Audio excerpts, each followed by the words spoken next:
من خاف مقام ربه جنتان فبأي آلاء ربكما تكذبان ذواتا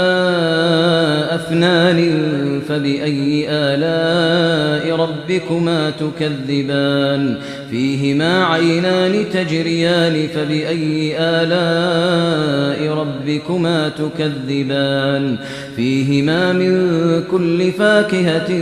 زوجان فبأي آلاء ربكما تكذبان متكئين على فرش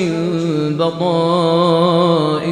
من استبرق وجنى الجنتين دان فبأي آلاء ربكما تكذبان فيهن قاصرات الطرف لم يطمثهن إنس قبلهم ولا جان